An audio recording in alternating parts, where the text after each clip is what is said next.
Now let's say in 4 number here, they are acoelomates.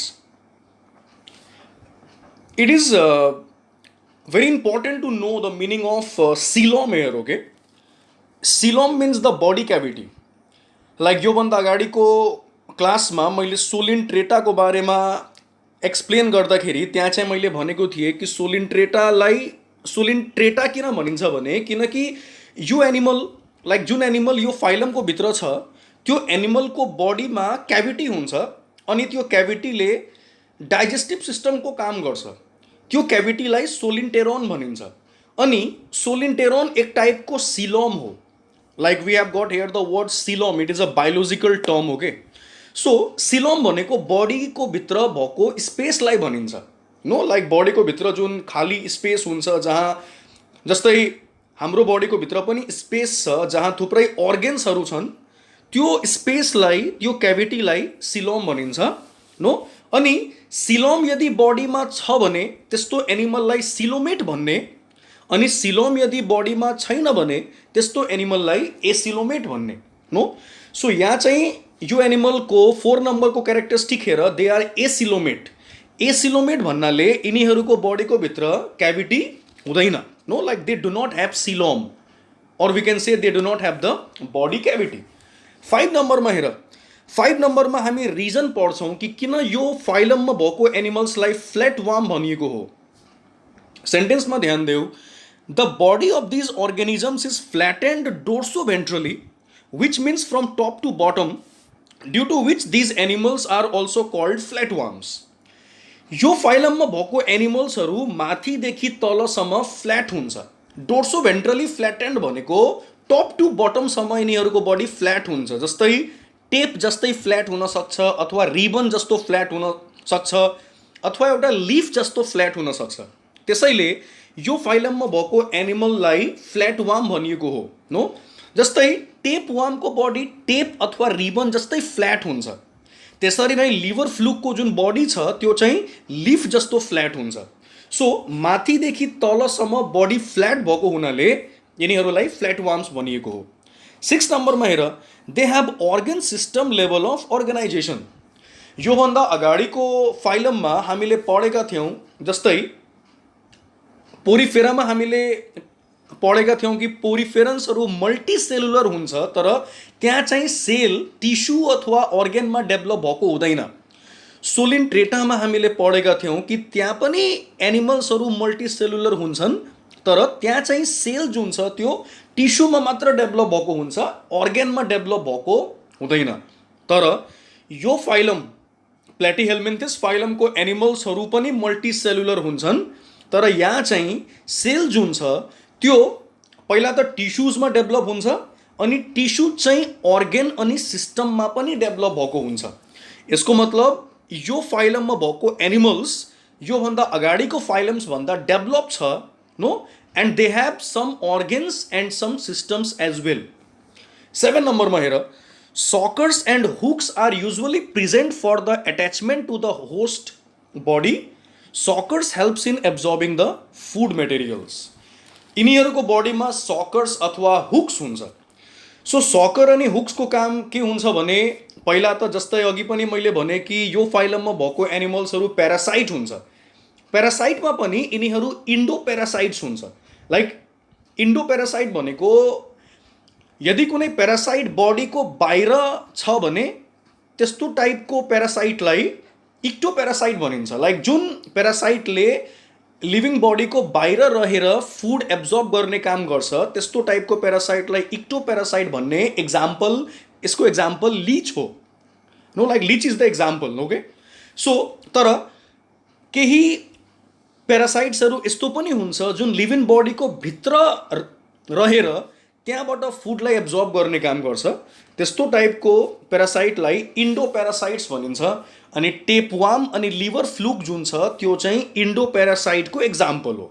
No अनि tapeworm अनि liver फ्लुकमा shockers अनि हुक्सहरू हुन्छ जसको हेल्पले यिनीहरू होस्टको बडीसँग टाँसिन्छ अनि त्यहाँबाट ब्लड अथवा अरू फुड मेटेरियलहरू एब्जर्ब गर्ने काम गर्छ। Okay, now once in 8 number here, they are usually hermaphrodite. One more new biological term we have got here, hermaphrodite भनेको here the male and female sex organ are present on the same body. No, it means they are bisexual also we can say. Okay, hermaphrodite like bisexual भन्न सकिन्छ. यो फाइलममा भएको animals यानी कि फ्ल्याटवार्म्सहरूको बडीमा sex organ united हुन्छ. Means both male and female sex organ is present in the same body and fertilization is internal here. यसको मतलब मेल ग्यामेट र फिमेल ग्यामेटको जुन फ्युजन छ त्यो चाहिँ बडीको भित्र हुन्छ. In short we can say that they reproduces by the sexual method. Okay, now on see 9 number here. They are usually endoparasites and get food from the host by simple diffusion except planaria. So अघि पनि मैले भने कि यो ग्रुपमा भएको एनिमल्सहरू प्यारासाइटमा पनि endoparasite हुन्छ. No, and they will be inside the body of living host and they will absorb the food from their body. Okay, but planaria is not an endoparasite because planaria is a free living animal. So first नम्बरको पोइन्टमा हामीले पढेका थियौँ कि यो फाइलममा भएको एनिमल्सहरू या त प्यारासाइट हुन्छ या त फ्री लिभिङ हुन्छ. टेपवर्म अनि लिभर फ्लुक चाहिँ प्यारासाइट हो, प्लेनेरिया चाहिँ फ्री लिभिङ हो. Okay, now we will go to the examples. Okay, see here now. We have got here the examples of flatworms. First figure जुन छ त्यो एनिमललाई planaria भनिन्छ. त्यसरी नै सेकेन्ड फिगरमा जुन एनिमल छ त्यो एनिमललाई लिभर फ्लुक भनिन्छ. यहाँ चाहिँ टेपवार्मको फिगर दिएको छैन, that we can get from our book. Okay, now we will move to the next phylum. Okay, now let's see here. हाम्रो अर्को फाइलम छ फाइलम निमेटोडा और phylum निमेथलमिन्थिस, and the animals which belong to this phylum are known as roundworms. Okay, let's talk about some important characteristic of the animals belonging to this phylum. One see in 1 number here. In 1 number we have they are bilaterally symmetrical, unsegmented and cylindrical in shape. So once again we have got the word here bilaterally symmetrical. यो फाइलममा भएको एनिमल्सलाई राउन्डवर्म भनिन्छ. Simply we can call them roundworms, and roundworms are bilaterally symmetrical. Bilaterally symmetrical word is not new for us now. यसको मतलब यो फाइलममा भएको एनिमल्सको बडीलाई राइट अनि लेफ्ट गरेर दुईवटा इक्वल पार्टमा डिवाइड गर्न सकिन्छ. त्यसरी नै यिनीहरूको बडी अनसेगमेन्टेड हुन्छ. अनसेगमेन्टेड भन्नाले their body is very smooth. Okay, like in their body no you will not find lining there. यो फाइलम सकेर हामी अर्को फाइलममा जान्छौँ. त्यो फाइलमको नाम हो Annelida. In Annelida we will see the example of earthworm there. Okay, I think we all have seen the structure of earthworm. अर्थवर्मको इमेजलाई यदि माइन्डमा राख्ने प्रयास गर्यो भने तिमीलाई थाहा हुन्छ कि अर्थवर्मको बडीमा थुप्रै लाइनिङहरू छ. No, like in earthworm no we have got many ring like structure there. Such type of body is known as segmented body. No, but here the animal which belong to this phylum, their body are unsegmented and cylindrical in shape. No, it means they are bilaterally symmetrical, unsegmented and cylindrical in shape. Okay, now let's see in 2 number here. Now they are triploblastic and have organ system level of organization. यो characteristic like roundworm को यो characteristic flatworm सँग similar छ. यसको मतलब यिनीहरूको body पनि triploblastic छ, यानी कि बडी चाहिँ तीनवटा जर्म लेयरले बनेको छ. बाहिरको लेयरको नाम हो इक्टोडम, मिडल लेयरलाई भनिन्छ मेसोडम अनि इनर लेयरलाई भनिन्छ endoderm. No, so and they have also got organ system level of organisation. यसको मतलब यिनीहरू पनि मल्टिसेलुलर अर्गेनिजम हो जसमा सेल जुन छ पहिला त टिस्युमा डेभलप भएको हुन्छ अनि टिस्यु चाहिँ पछि organ अनि केही सिस्टममा पनि डेभलप हुन्छ. Okay, now let's see in 3 number here. These are unisexual animals. It means they are not hermaphrodite. In Platyhelminthes we had read that animals are hermaphrodite. It means their sexes were united. But here sexes are separate. यसको मतलब यहाँ चाहिँ यिनीहरू चाहिँ मेल अथवा female हुन सक्छ, मेल र फिमेल यसमा छुट्टा छुट्टै हुन्छ। It means they are unisexual animals and here also reproduction takes place by sexual method. 4 नम्बरमा हेर, elementary canal is straight with mouth and anus. यिनीहरूको एलिमेन्ट्री क्यानल कम्प्लिट हुन्छ किनकि यसमा फुडलाई लिनको लागि माउथ हुन्छ अनि एक्सक्रेटरी वेस्टलाई फाल्नको लागि एनस हुन्छ। No, hence their elementary canal is complete. See 5 number here, 5 नम्बरको पोइन्टमा ध्यान देऊ, यो अलिकति न्यू छ। They are pseudocoelomate. In the previous topic I was saying about coelomate. Coelomate means body having coelom and coelom means body cavity we can say, okay? अघि मैले भनेको थिएँ कि जुन एनिमलको बडीमा सिलोम हुन्छ यानी कि बडी क्याभिटी हुन्छ त्यस्तो एनिमललाई सिलोमेट भनिन्छ। जुन एनिमलको बडीमा सिलोम हुँदैन त्यस्तो एनिमललाई एसिलोमेट भनिन्छ। Flatworms are acoelomate since they do not have body cavity inside their body, but roundworms are pseudocoelomate, okay? Pseudocoelomate means body having false body cavity. Like pseudocoelomate भनेको बडीको भित्र क्याभिटी त हुन्छ तर त्यो क्याभिटी चाहिँ इम्टी हुँदैन। It is filled with something, like it can be filled with muscle or it can be filled with blood. No, pseudocoelomate भनेको body having cavity filled with something, or we can also call it false body cavity. No, it means roundworms are pseudocoelomate. Pseudocoelomate भनेको cavity त हुन्छ तर त्यो cavity खाली हुँदैन, त्यो क्याभिटीमा केही भरिएको हुन्छ, जस्तै त्यहाँ मसल भरिएको हुन सक्छ अथवा ब्लड भरिएको हुन सक्छ। यस्तो टाइपको बडी क्याभिटी जसमा केही सब्स्टान्स भरिएको छ यसलाई स्यूडोसिलोमेट भन्ने। ओके, 6 नम्बरमा हेर, respiratory and circulatory systems are absent. No, like यिनीहरूको बडीमा केही सिस्टमहरू हुन्छ, जस्तै यिनीहरूको बडीमा नर्भस सिस्टम हुन्छ। सो नर्भस सिस्टम अनडेभलप फर्ममा हुन्छ, it is in the form of ring. तर सबै टाइपको सिस्टम यिनीहरूको बडीमा हुँदैन, जस्तै रेस्पिरेटरी सिस्टम अनि सर्कुलेटरी सिस्टम यिनीहरूको बडीमा एब्सेन्ट हुन्छ। 7 नम्बरमा हेर, म स्क्रिनलाई अलिकति तल गर्छु।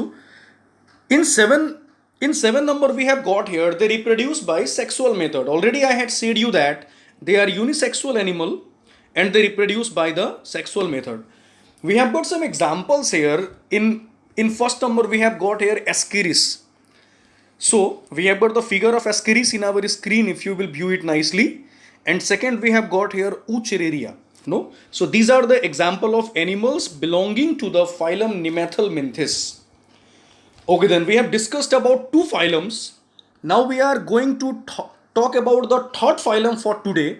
It is Annelida.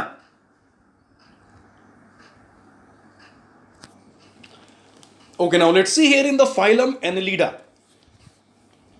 Annelida, the animal belonging to this phylum Annelida is known as segmented worms. Segmented को meaning मैले अघि पनि एक्सप्लेन गरेको थिएँ। राउन्ड वार्ममा मैले भनेको थिएँ कि दे आर अनसेगमेन्टेड वार्म्स, तिनीहरूको बडी स्मुथ हुन्छ तर एनिलिडाको बडी चाहिँ सेगमेन्टेड हुन्छ, यिनीहरूको बडीमा रिङ जस्तो स्ट्रक्चर हुन्छ। No, so the example of this phylum is earthworm और we can say leech. So if we have seen earthworm and leech, then we must have noticed what type of body they have got here. Like they have got a segmented body. In their body we have got numerous linings are there. Okay, now let's see the characteristic individually one by one here. 1 number here, they are metamerically segmented worms. That is, body is divided into small segments externally by groups called annuli and internally by vertical partitions called septa. Like यो यसको main characteristic हो। यो फाइलममा जुन एनिमल्सहरू छ यो फाइलमको like यो फाइलममा भएको एनिमल्सको बडीलाई यदि हामीले बाहिरबाट देख्यौँ भने त्यहाँ चाहिँ हामी थुप्रै सेगमेन्ट्सहरू भेट्छौँ। त्यो सेगमेन्टलाई एन्युली भनिन्छ। यहाँ चाहिँ एन्युली प्लुरल वर्ड हो, यसको सिङ्गुलर वर्ड एन्युलस हो। लाइक यो फाइलममा भएको एनिमल्सलाई बाहिरबाट देख्दाखेरि त्यहाँ चाहिँ हामी थुप्रै लाइनिङहरू भेट्छौँ. फर इक्जाम्पल अर्थवाम अथवा लिचमा थुप्रै लाइनिङहरू छ. त्यो लाइनिङलाई, त्यो रिङ जस्तो स्ट्रक्चरलाई सिङ्गुलरमा लाइक एउटालाई एन्युलस भन्ने अनि होललाई एकैचोटि भन्नुपर्दा एन्युली भन्ने. त्यसरी नै भित्रबाट देख्दाखेरि लाइक भित्रबाट देख्दाखेरि त्यहाँ चाहिँ हामी थुप्रै पार्टिसन्सहरू देख्छौँ. त्यो पार्टिसन्स अथवा त्यो वाललाई सेप्टा भनिन्छ. अनि त्यो पार्टिसन्सहरूको बिचमा अर्गेन्सहरू हुन्छ. Like when you will go in class 11 क्लासमा जब तिमी जान्छौ, तिमीले यदि साइन्समा बायोलोजी लियो भने त्यहाँ चाहिँ तिमीले अर्थवामको डाइसेक्सन गर्नुपर्ने हुन्छ. अनि अर्थवामको डाइसेक्सन गर्दाखेरि हामी त्यहाँ चाहिँ अर्थवामको बडीको इन्टरनल पार्टमा थुप्रै पार्टिसन्सहरू देख्छौँ. त्यो पार्टिसन्सलाई, त्यो वाललाई सेप्टा भनिन्छ. No okay, this is 1 number characteristic. 2 नम्बरमा हेर, the organisms belonging to this group are bilaterally symmetrical and triploblastic. यो फाइलममा भएको एनिमल्स पनि बाइलेटरली सिमेट्रिकल एनिमल हो. यसको मतलब बडीलाई राइट र लेफ्ट गरेर दुईवटा इक्वल पार्टमा डिभाइड गर्न सकिन्छ. अनि बडीमा जुन सेल छ त्यो चाहिँ 3वटा लेयरले बनेको छ. त्यसैले यो पनि ट्रिप्लोब्लास्टिक एनिमल हो. नो, त्यो सेलको त्यो 3वटा लेयरको नाम आई थिङ्क हामीलाई याद भइसक्यो होला. बाहिरको लेयरलाई इक्टोडम भनिन्छ, बिचको लेयरलाई मेसोडम भनिन्छ अनि भित्रको लेयरलाई इन्डोडम भनिन्छ. Okay, now let's see in 3 number here. These organisms have a true body cavity so that the true organs are enveloped within the body structure. यिनीहरूमा चाहिँ ट्रू बडी क्याभिटी हुन्छ. ट्रू बडी क्याभिटी भन्नाले they are coelomate. No, like coelomate भनेको they have coelom in their body, they have body cavity in their body. अनि अघि पनि मैले भनेको थिएँ कि फल्स बडी क्याभिटी चाहिँ राउन्ड वाममा हुन्छ. फल्स बडी क्याभिटी भनेको बडीको भित्र क्याभिटी त हुन्छ तर त्यो क्याभिटी चाहिँ इम्टी हुँदैन, त्यहाँ चाहिँ कुनै सब्सटान्स फिल्ड हुन्छ. त्यसलाई चाहिँ फल्स बडी क्याभिटी भन्ने. तर एनिलिडामा ट्रू बडी क्याभिटी हुन्छ. यसको मतलब यहाँ बडी क्याभिटी पनि हुन्छ र त्यो खाली पनि हुन्छ. अनि त्यो खाली बडी क्याभिटीको भित्र अर्गेन्सहरू लोकेटेड हुन्छ. No okay, now let's see in 4 number here. They are usually hermaphrodite and reproduce sexually. Flatworms जस्तै यिनीहरू पनि हार्माफ्रोडाइट एनिमल हो, यानि कि मेल र फिमेल सेक्स अर्गन एउटै बडीमा हुन्छ. अनि यिनीहरूले पनि सेक्सुअल मेथडबाट रिप्रोड्युस गर्छ. 5 नम्बरमा हेर, locomotion is carried out by bristles and seta. यिनीहरूको लोकोमोटरी अर्गनलाई ब्रिस्टल अथवा सीटा भनिन्छ. Seta is the locomotory organ of earthworm. Okay, so अर्थवर्मको लोकोमोटरी अर्गनलाई सीटा भनिन्छ, सेन्डवर्मको लोकोमोटरी अर्गनलाई ब्रिस्टल भनिन्छ. अनि लीचको लोकोमोटरी अर्गन चाहिँ सकर हो. No, like sucker we may have seen how the leech walks. No, like how the leech moves. So leech moves with the help of the sucker. लीचमा सकरको locomotion गर्ने काम पनि हुन्छ र फुडलाई एब्जर्ब गर्ने काम पनि हुन्छ. Okay, now let's see in 6 number here. 6 number मा हेर, alimentary canal is incomplete. Alimentary canal is incomplete भन्नाले means they have alimentary canal is complete. Okay, means here we have got a small typing mistake here now. So यसमा चाहिँ alimentary canal जुन छ त्यो चाहिँ complete हुन्छ. यसको मतलब फुडलाई इन्जेक्ट गर्नको लागि माउथ हुन्छ यिनीहरूमा. अनि एक्सक्रिटरी वेस्टलाई फाल्नको लागि यिनीहरूको बडीमा एनस हुन्छ. यसको मतलब राउन्ड वार्म जस्तै यिनीहरूको एलिमेन्ट्री क्यानल पनि कम्प्लिट हुन्छ. Okay, 7 number, respiration takes place through the general body surface. It means for respiration they do not have any specified organs. Respiration takes place by the general body surface. Examples of the animal belonging to this group are earthworm, leech, sandworm, etc. So in the screen you will see the figure of earthworm and leech. So in this way we have completed altogether 5 phylums out of 8. So in vertebrate group मा जम्मा 8 वटा phylum छ. अनि 8 वटा phylum मध्ये हामीले 5 वटा phylum complete गर्यौं. 3 वटा फाइलम अझै बाँकी छ जुन हामी अर्को क्लासमा पढ्छौं. सो आजको लागि यो टपिकलाई रिभाइज गर्नु अनि जुन होमवर्क दिएको हुन्छ त्यो होमवर्कलाई सिन्सियरली सल्भ गर. It's okay for now. Thank you.